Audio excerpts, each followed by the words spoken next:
Hi, Rebecca. Welcome back to the podcast. Hi, Shireen. Hi, everyone. Happy to be here again.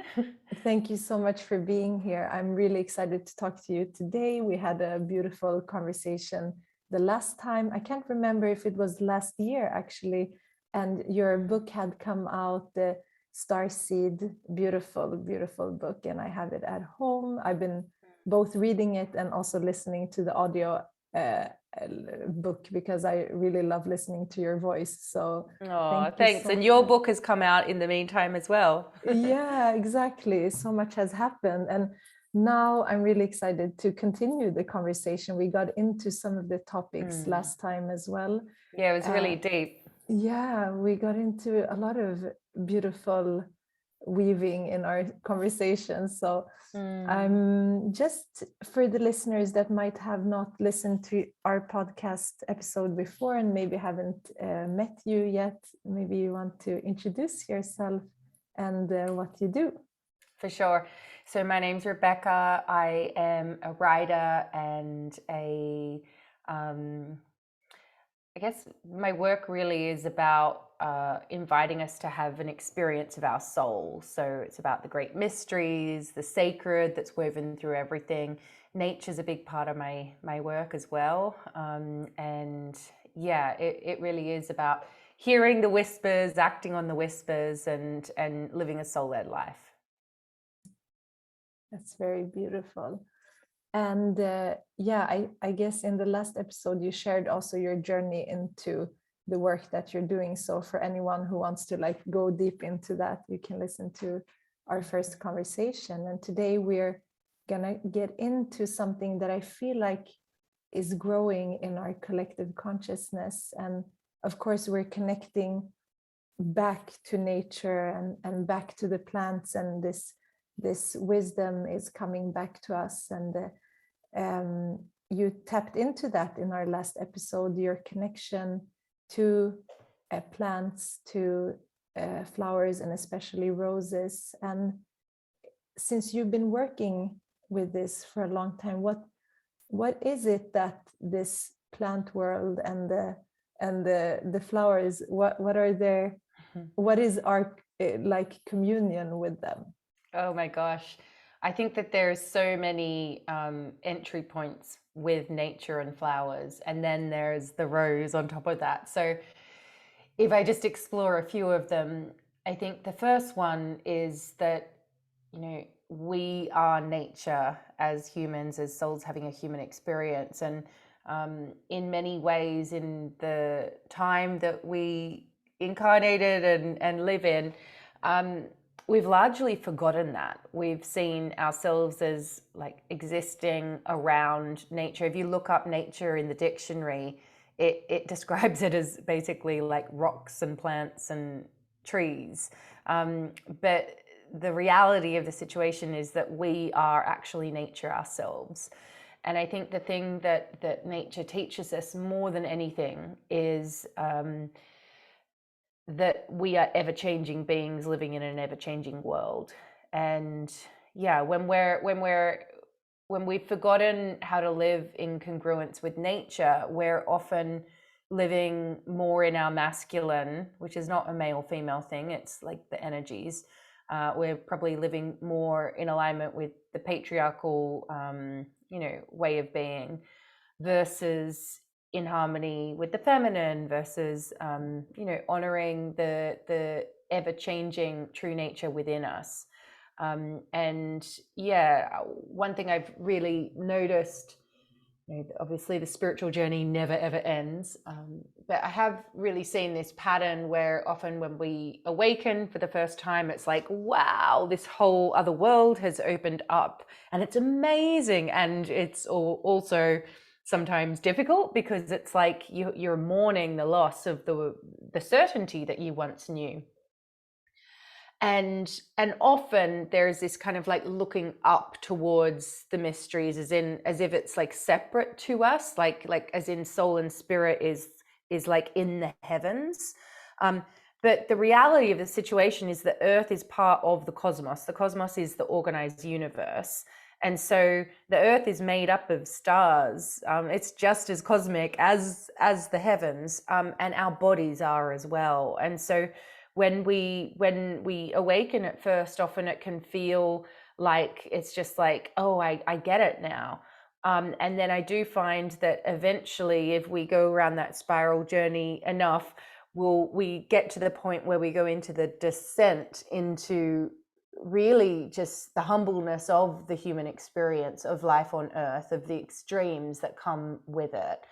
And I think when we experience that, nature is the most incredible holding force that there is. Another entry point for nature and flowers is that I think that beauty is a gateway to the soul. And when I say that, I mean like it's a invitation for us to invite our soul to be fully in our body. And there's many gateways to the soul: poetry, good food, anything to do with our senses for sure, art, and then the beauty that we see in nature. And in my opinion, flowers are one of the most beautiful things and unique things and breathtaking things that exist on this planet. I think that when we slow down enough to like properly observe a flower or a sunset or the stars at night, we have all experienced at some point this feeling of awe, where we experience at the same time this kind of like, whoa, like the world is big, what a miracle type thing. And also, so we feel kind of like separate from it, but also part of it at the same time. And I think that is really what it means to have like this embodied spiritual experience. Yeah, that's so much wisdom in in a short time. There's so much to tap into. Yeah, I really love everything that you said, because it's so true that you know, this, you tapped into this so well, that when we speak about this illusion or the Maya, that we're separate, it is actually also the not only the separation from something that we cannot see, it's also the separation from that which we can see. It can be other beings, everything around us. And I always also say that we're embodying all the elements within us. In Chinese medicine as well, like all the elements are in us and around us. So we just appear to be separate from nature, but just because we don't have roots into the earth doesn't mean that we're still rooted here. Otherwise we would be like traveling here and there to all the different planets. And then that we are such a big part of this vast system that is endless, and we have no idea. Like we think that we know things, but we don't. And that's also the mystery of life, like to have those glimpses and small insights, and then we forget and we come back to like our regular life, and then we have these insights. And I love also what you said, that it's not only like always looking up and everything is growing up, because also nature grows down and does the descent journey, which we've been in that here up in the north for 6 months now. And we start to see a little bit of life coming up. And I think that journey is also an important part of the spiritual journey, that it has to have evolve as nature evolves, and it can't, nothing in the physical world manifests in only upwards and outwards direction. That's when so in Chinese medicine, like this upwards outgoing, it's the springtime which we're in right now, and it's growing, and we have somewhere that we're going. And then with the metal that comes in the fall, it becomes heavy and you start coming down, and the water is also down there. It's not going upwards, it's always melting down. So I think that's very beautiful. Thank you for sharing your insights. And with so when it comes to, so I'm also just like you, very curious about this mystery especially since, so I studied some of the Venus star points about last year. I started getting into that type of astrology and the patterns that she makes in the sky. And I mean, that's connected to a lineage that goes even further back than the Venus stories. So in your like research and work, what is the rose, especially since you're working so deeply with the rose? What is it, and why is it here to what is it telling us? Well, the rose first came to me in a way that I like consciously saw it in 2010, and it was more as the physical flower. But I can see now that there was this thread that, like, you know, as we do when we're following the whispers, that's kind of like led me to it and to having researched it and all of that now. But back then, you know, the rose botanically is known as a healer, a heart healer. I'm sure you know that from your experience in Chinese medicine. And it's also, you know, very renowned for like being a symbol of like love and also emotional healing. So I think it first entered in that capacity. I was going through a difficult time of, you know, just like a real cracking open grief, surrendering to what was crumbling in my life. And it just appeared everywhere. And there were a few people in my life who just kept on recommending the rose to me. And so I started noticing that, and I began just noticing just how embodied I felt, as in how much I could feel my soul in my body. Like I felt like congruent and aligned when I was around the rose, like the beauty of it. And I began also hearing my intuition a lot more through like creating altars, and I discovered a Regent's Park Rose Garden in London, and I'd go there and I'd do my daily practice. And it's actually the rose that was actually my creative muse for my first book. I wrote it in that rose garden there. And so it was slow but powerful. And I think rose medicine is that, you know, it's not the kind of just like fluffy kind of like, oh, it's love and light or whatever. To me, the rose is like fierce and strong. It invites you to keep your heart open, but with strength. So in my experience, there's nothing wishy-washy about it. There's nothing cliche about it. She's got the thorn as well as the beautiful bloom, right? And the bud and all of that.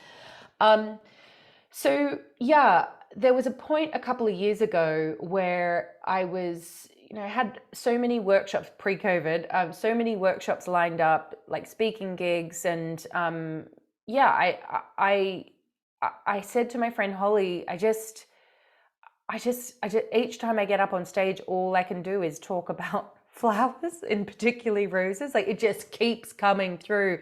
And yeah, and so I began to embrace it. And then I said to Michelle, who I know you know at Hay House, I think I'd like to change the topic of my next oracle and do it on the rose. And she'd heard me speak of the rose, and I'd channeled some stuff around like lineage of the rose, sisterhood of the rose, which is more kind of like esoteric priestess type messages, but hadn't done any formal study on it. Around the same time, I began doing some intuitive herbalism training, and rose was one of many, many flowers, but it was the flower that I was drawn to the most. And so I mentioned it to Michelle, and Michelle was like, yes, absolutely. And so it just opened up like the next day I'd begun. And so it was all really through COVID, through becoming a new mum as well. So in that kind of tender crucible of like becoming, that the rose was really here. And I spent almost 2 years really properly in the rose energy, working on this oracle. And, you know, I knew a lot of the symbolism. I knew some of the botanical benefits, but I had no idea how steeped in symbolism and ancient mysteries the rose was. And it was like honestly, like just 10 new worlds opening up. What I discovered was that the rose is, well, first of all, it's 35 million years old at least, and rose leaves and petals have been found in all corners of the world as well, like North America, Europe, China. And the first rose is the Rosa gallica, which is actually, it's normally 4 to 7 petals, but it's like commonly the 5-petaled rose, which, you know, then makes you kind of like be like, oh, the 5 petals, it's connected to the apple as well. And so you can start to see this kind of, you know, Garden of Eden, goddess worship thread come through. And then we began just uncovering how many of the ancient goddesses of old, from Celtic to Roman to Greek to so many different cultures, where the rose was this symbol for the feminine, from Venus to Aphrodite to Bridget to so many.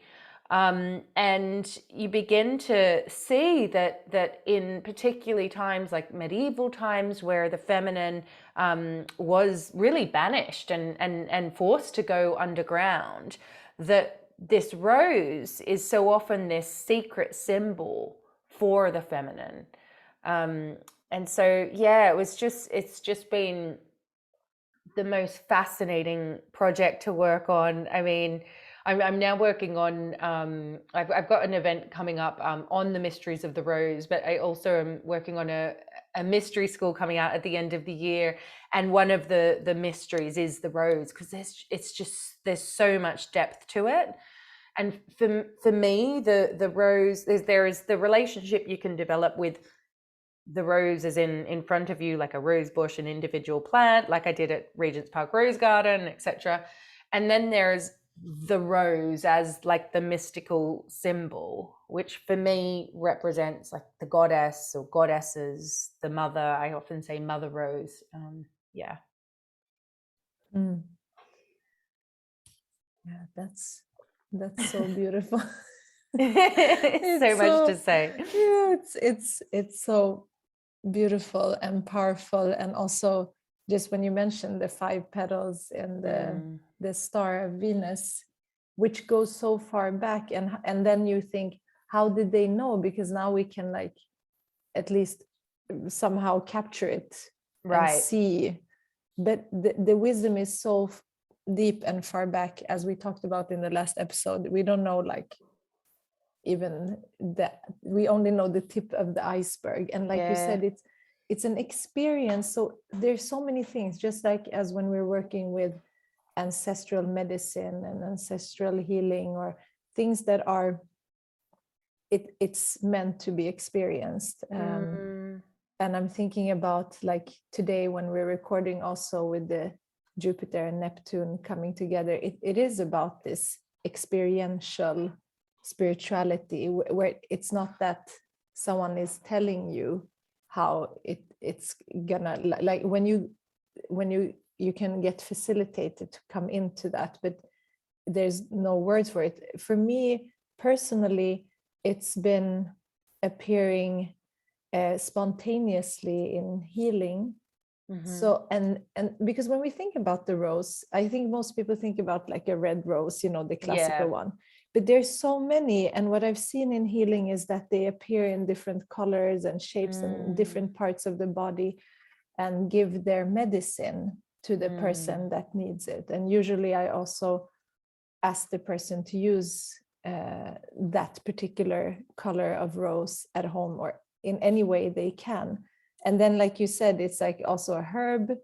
So it works on many levels of layers of the body. It's not just the physical, but it's also like on an emotional level, on probably a mental level. I don't know what did you see in your, if we take the herbalist approach, what did you see is the, like historically, what has it been used to? It's the heart, and mainly the heart, and that can obviously mean emotional as well as physical.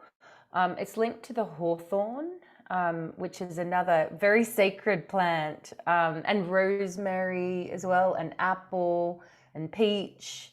Yeah, so the way that I like, there's a couple ways that I have worked with rose, like physically, and I'm obviously not a herbalist. I've studied herbalism, but it's not my area of expertise. But one way that I worked with the rose very early on was through just like essential oils. So like a quite potent rose, which can be very expensive, so be careful. I remember I bought my first bottle not knowing that there was like 1 ml in there. So yeah, just be careful. I thought the whole bottle was filled. So that was a lesson. And so just tipping a little bit on your finger and placing it on the front of your heart, the back of your heart. I also would do it to my throat, front and back, and solar plexus, front and back. And this was when I was in a period of a lot of grief, and I was really working on letting it crack me open without it crumbling me entirely. And so, yeah, softening and strengthening my heart at the same time. And I felt the rose was absolutely incredible in that respect. The other way that I really like to work with rose is through like rose tea. So you can get rose buds or rose petals. If you're using roses that you've got, you obviously want to make sure that they haven't been sprayed. So like if it's your garden, you'll know, but yeah, don't just kind of use it from a florist. Find a good source, and like organic if you can. But yeah, you can there's a store here in Glastonbury.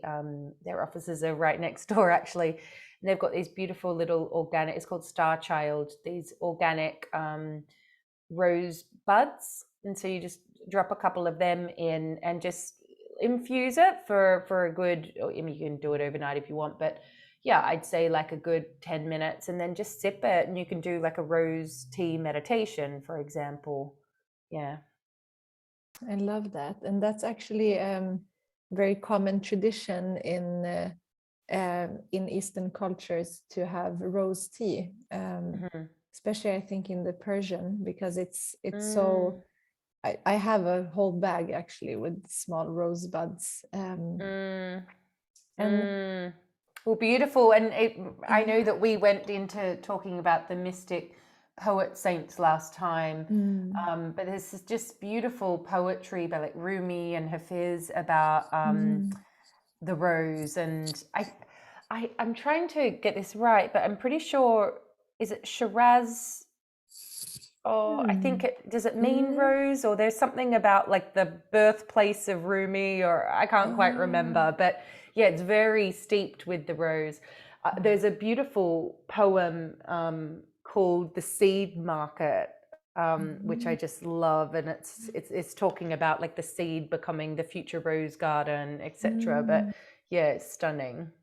It is. And like you said, like there's so many flowers that are so beautiful, and somehow the rose always, it's kind of unique, and you like, I get also very drawn when I see it. I get almost surprised when I see it. It definitely Right? is. Yeah, they refer to the rose as the queen of all the flowers. And I do resonate with that. Like, I mean, there's other incredible flowers like the peony, which seems like it's connected, but it's actually not a rose, or the passion flower. Like, there's so many incredible flowers, but there is something about the quality of the rose.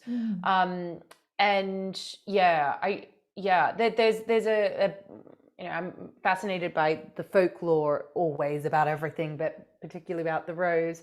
And there's a story where Flora, who was the goddess of the flowers, I think she met Eros and was like captivated by him, like in this state of like orgasmic bliss.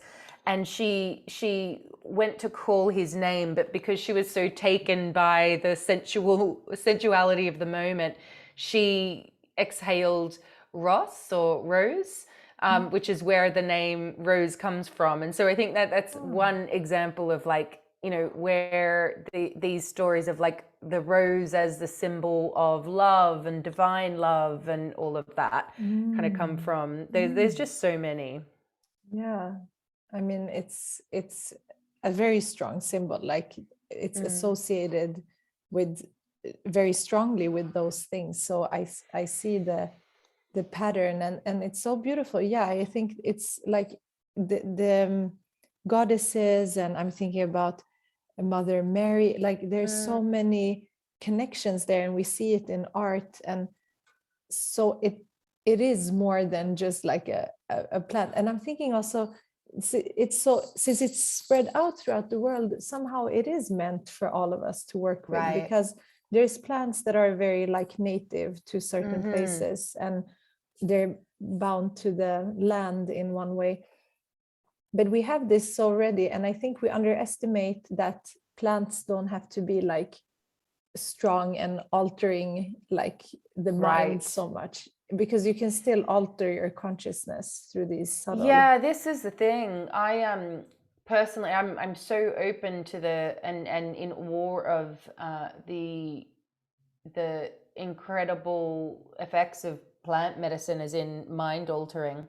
But personally, I've not been drawn there myself. But I think it's because, and maybe, you know, never say never. But for me, just working with the plants that are like right here already, like, whoa, yeah. And so I think it is interesting which plants that we're called to work with, and I think, yeah, like at the moment as well with everything we're being called to reassess and look at and critical think around, it's very interesting, the plants that we're drawn to.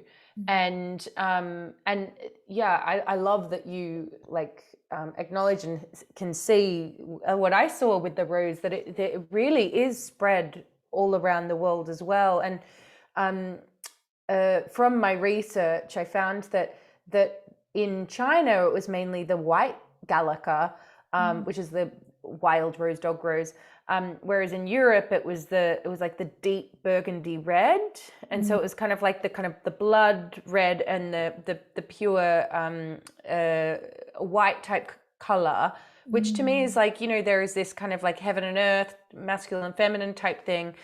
And then when they combine, it comes to like that pink color, which to me, and I know we're drawn to all different things individually, but for me, that pink color is the ultimate rose color. And yeah, it felt like, yeah, there was definitely something in that. Yeah.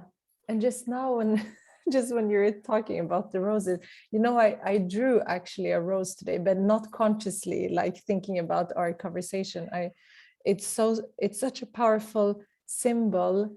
And I think that since the different colors also have different energetics, they can help in different ways, just as we know that like we consist of all these different vibrations. And maybe we're drawn to one, like you said, like you're so drawn to the pink one, and they can serve in different ways, and we can serve them in different ways as well. Totally. Right. And it's always like, I'm thinking about like altars or anything ceremonial you use. It's something so sacred. Yeah. It's so true. Yeah. I since kind of sharing this work a little bit more publicly, one thing I have noticed is, in particular, there are some people who are like, yeah, I'm really drawn to the white rose. What does that represent? And I'm not entirely sure. I mean, I could give a few answers from what I've read, but I can tell that there's something there, and I can see the difference in personality types and callings and soul lineage when someone's connected to, say, the red versus the pink versus, yeah, it's very interesting. It is, and it's so it's so personal, and I think that, like, for me, when I've seen it for different people, it does give me a clear answer why it has to be that color in that moment. But it's really like for all of us to work with on a personal level. And I really love the deck that you have created with this beautiful art, which can give us so much guidance and awareness, and the way you've, because I've used it a couple of times now, it's extremely like accurate in the things that come through is so powerful for the person that I've sometimes just drawn for myself or for someone that I know, and just like the message is so beautiful. So how did you, when you created the deck, how did you work with the rose? And maybe also for the listeners, just talking about the oracle deck and how it's built, because I'm always fascinated about that. Yeah, so it's quite a process. Like obviously the concept came first, and so I'll do a mood board for the deck as a whole, like a color palette, and then do the list of the cards, the names, the sublines, write what the cards represent. And then I find an artist that will be able to, like, is a match for creating it. And yeah, with this particular deck, I really wanted to bridge like heaven and earth together, because obviously the rose is like, I mean, we are part of earth, everything's part of the cosmos, but it's particular, you know, it's the soil, it's the roots, it's the thorn, as well as the bloom and the you know, celestial part of it. And so I ended up, I started working with a few different artists to just like you do kind of like tests to just like see if you're right for them and they're right for you. And there were so many beautiful, there were a couple of different people who did some artwork for it, and were just such beautiful, beautiful people. And they were just not, it just wasn't right. But they were the rose energy was all part of that as well. And then eventually I came across Katie Louise, who was the artist that I did work with. And yeah, she hadn't worked on a deck before, and was like, she was still a flight attendant and still is kind of like bridging the two worlds. And so yeah, she'd be driving to go and take a flight, and I'd often be like briefing her while she was like at a service station waiting to see if the flight was going to go, because it was during COVID and all of that. But both of us work very energetically. So I would do a mood board and video brief for every single card, and just be like, this is what I'm thinking. These are some visions that I got. Sometimes we'd even like incorporate sound into the briefing. But yeah, she works very, very, she's very attuned to the nature spirits and yeah, the energy as well. And often, and the rose is such a heart healer, a womb healer, a mother line healer in particular.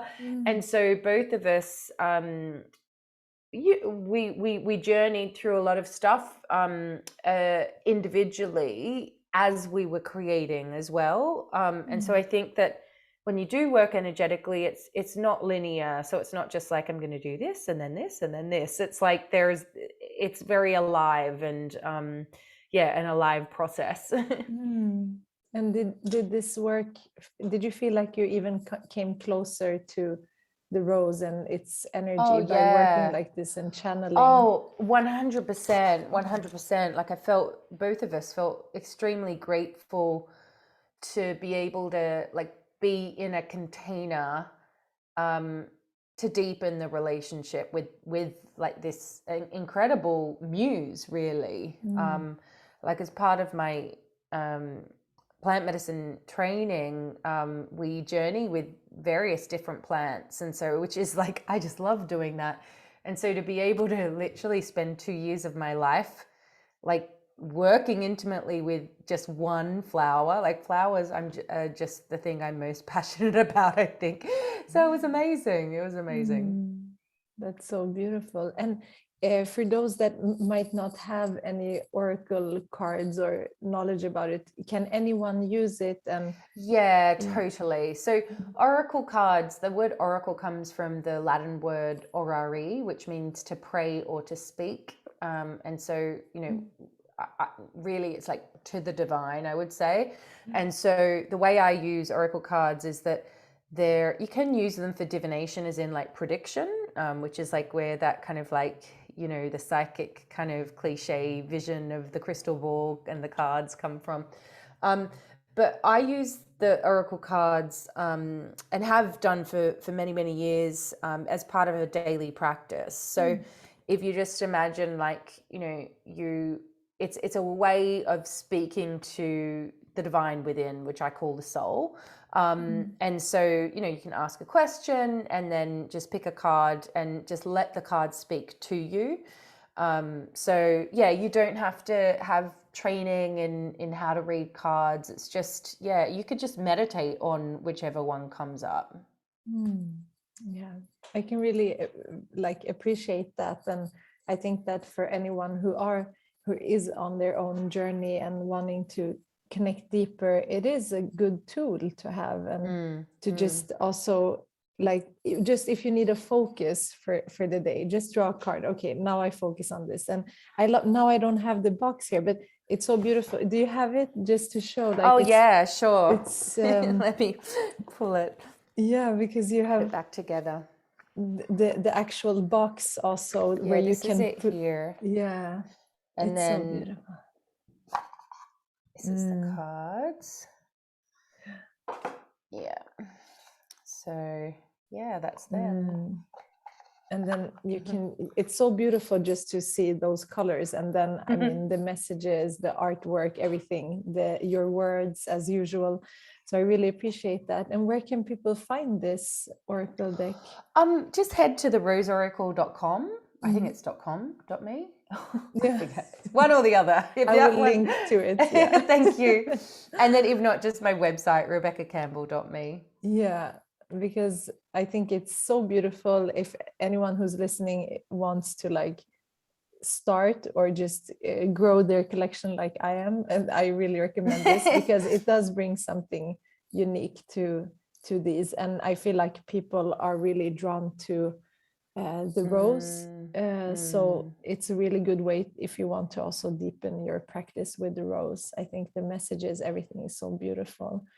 And I'm so happy that you came on again and shared thanks for inviting me again. Of course, thank you so much. And I will share all your links in the show notes. So if anyone wants to connect with Rebecca and the cards and are you doing currently any courses or anything that you want to share?